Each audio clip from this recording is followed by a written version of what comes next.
Hello everyone, आप सबका फिर से एक और नए बिजनेस वीडियो पे स्वागत है। दोस्तों, आज की इस वीडियो में मैं आपको ये बताने वाला हूँ कि आप अपने पैसे को किस जगह पे इन्वेस्ट कर सकते हैं। दैट मीन्स हमारे पास अगर कहीं से पैसे आ जाते हैं 50,000, 10,000 या फिर 1 लाख, मतलब कि हमारे पास इसी तरह से कुछ पैसे आ जाते हैं, तो हम क्या सोचते हैं कि हम अपने उस पैसे को किसी जगह पे इन्वेस्ट करने के लिए सोचते हैं। लेकिन हमारे मन में सबसे पहले क्या ख्याल आता है कि यार देखो, हमारे घर में यानी कि किसी भी ग्रामीण क्षेत्र, गांव, कस्बे, किसी भी गांव में, घर में सभी के पास से एक ना एक तो बैंक अकाउंट होता है, और वो बैंक अकाउंट जो कि सेविंग अकाउंट होता है। हमारे पास में अगर कितना भी पैसा आ जाए तो फिर हम क्या सोचते हैं कि हम अपने पैसे को उस अकाउंट में जाके सेव कर दें, यानी कि सेविंग अकाउंट में हम उस पैसे को सेव कर दें। अब देखो, सबसे पहले तो यहाँ पे समझने वाली बात ये है कि हम अगर अपने पैसे को सेविंग अकाउंट में जाकर के डिपॉजिट करते हैं तो हमारा पैसा वहां से इंक्रीज, यानी कि हमारा पैसा वहां से बढ़ता नहीं है और डिक्रीज हो जाता है, यानी कि हमारा पैसा और वहां से घटता है। अब कैसे घटता है ये चीज मैं आपको सबसे पहले समझाता हूं। जैसे देखो, सेविंग अकाउंट में जो रेट ऑफ इंटरेस्ट देता है वो कितना देता है,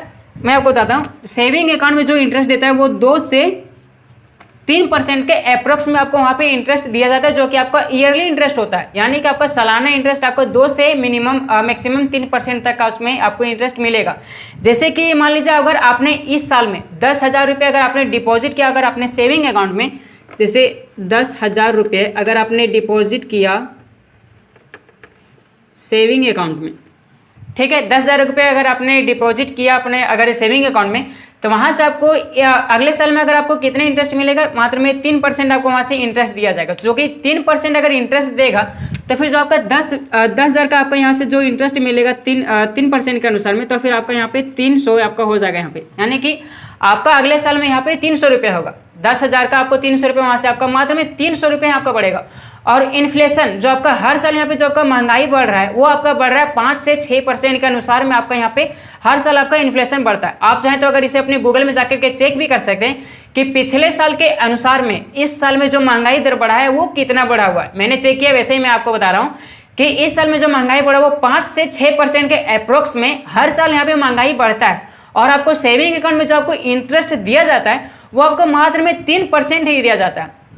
इसका मतलब कि जैसे अगर आपने इस साल अगर आपने 10,000 रुपये को अगर आप डिपॉजिट किया सेविंग अकाउंट में, तो आपका अगले साल में तो वहां से सिर्फ 300 रुपये बढ़ेगा। और इस साल में आपका महंगाई बढ़ गई यहाँ पे 6%, यानी कि आपका महंगाई यहाँ पे दोगुना बढ़ रहा है। तो फिर तो आपका फिर पैसा वहां से जो अपने पैसे को वहां पे डिपॉजिट किया है वो पैसा तो वहां पर आपका लॉस में ही जा रहा है, आपका तो वहां पर कोई बढ़ नहीं रहा है ना। तो यही चीजें मैं आपको आज इस वीडियो में समझाने वाला हूं कि आप अपने पैसे को सही तरीके से किस जगह पे इन्वेस्ट कर सकते हैं, जहां से आपका पैसा आने वाले समय में, इन फ्यूचर में आपका पैसा एक अच्छा खासा मोटा रकम आपको वहां से मिल सकता है। तो यार देखो, यहाँ पे मैंने कुछ 6 पॉइंट्स लिया है, जिसमें से मैंने पहला पॉइंट यहाँ पे मैंने रखा है एफडी को, LIC, सेकेंड में, थर्ड में है कार, चौथा में प्रॉपर्टी, और पांचवा में लैंड है, और सबसे 6 में रखा है मैंने शेयर मार्केट। शेयर मार्केट को मैंने सबसे नीचे में इसलिए रखा है कि देखो, शेयर मार्केट सिर्फ वैसे ही लोग कर सकते हैं मेरे अनुसार में जिनको शेयर मार्केट अच्छे खासे तरीके से जिन्हें आता है, वही लोग शेयर मार्केट को अच्छे तरीके से कर सकते हैं। यानी कि शेयर मार्केट अगर एक तरह से बोले जाए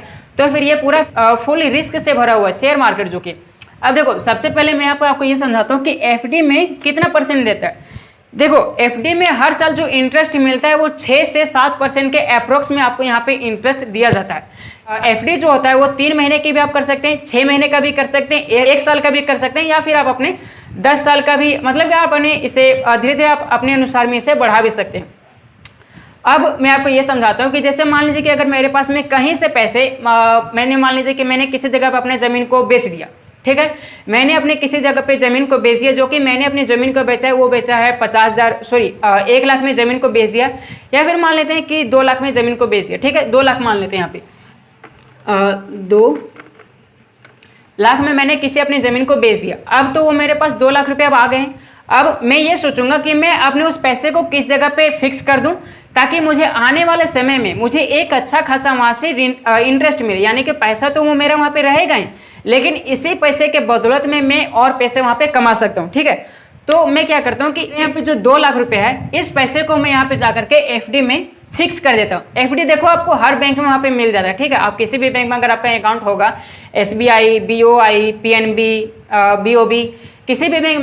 भी बैंक में अगर आप जाओगे तो वहाँ पे आपका एफडी मिल जाएगा। अब एफडी का जो यहाँ पे आपको इंटरेस्ट दिया जाता है वो 6 से 7% के अप्रोक्स में यहाँ पे आपको इंटरेस्ट मिलता है। मान के चलते कि यहाँ पे मुझे 7% का इंटरेस्ट दिया जा रहा है, ठीक है।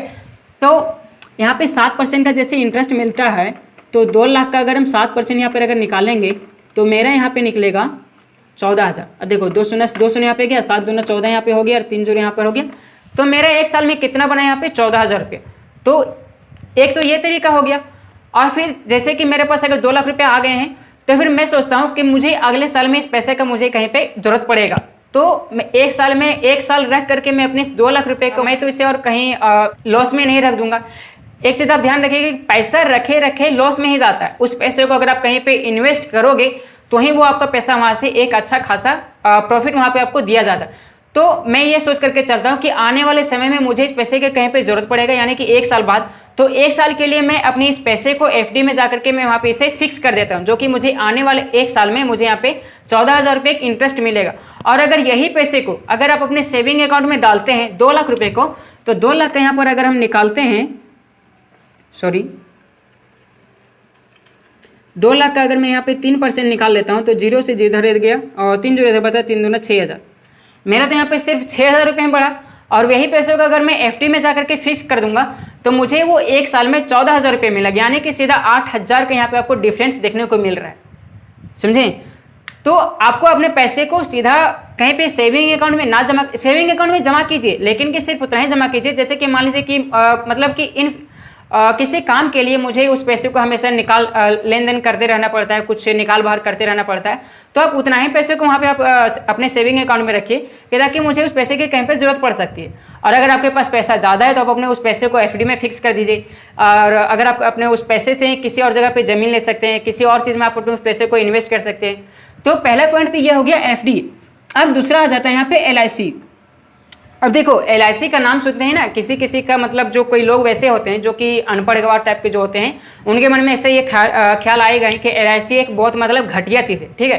तो देखो एलआईसी सबसे पहले तो मैं आपको ये बताता हूँ कि एलआईसी बहुत ही सिक्योर चीज़ है अभी के मतलब अभी के समय में। वो सिक्योर ऐसे है कि एलआईसी जो आता है वो मतलब गवर्नमेंट ऑफ इंडिया के तहत आता है, यानी कि इंडिया का जो गवर्नमेंट है जैसे कि प्रधानमंत्री नरेंद्र मोदी, तो उनके तहत में ये एलआईसी आता है। और जब तक अगर नरेंद्र मोदी नहीं चाहेंगे तब तक ये एलआईसी नहीं डूब सकता है, यानी कि जो भी प्रधानमंत्री होंगे, प्रेजेंट में तो अभी नरेंद्र मोदी, आने वाले इन फ्यूचर में अगर कोई चेंज भी हो जाते हैं तो तब तक अगर वो नहीं चाहेंगे तब तक हमारा एलआईसी यहाँ पे डूब नहीं सकता। तो आप अपने पैसे को यहाँ पे एलआईसी में भी फिक्स भी कर सकते हैं, यहाँ पे फिक्स भी कर सकते हैं, या फिर आप अपने इंस्टॉलमेंट के तौर पे भी दे सकते हैं, या फिर आप अपने इस एलआईसी को में अपने पैसे को आप अपने डेली बाय डेली अपने वहाँ पे जमा भी कर सकते हैं।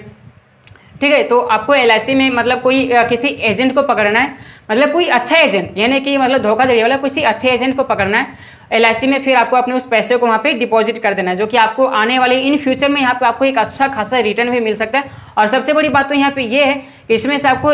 प्रीमियम भी दिया जा रहा है, मतलब इंश्योरेंस भी आपको यहाँ पे मिल जाता है। तो ये हो जाती है मेन चीज़। अब तीसरा पॉइंट आ जाता है कार। देखो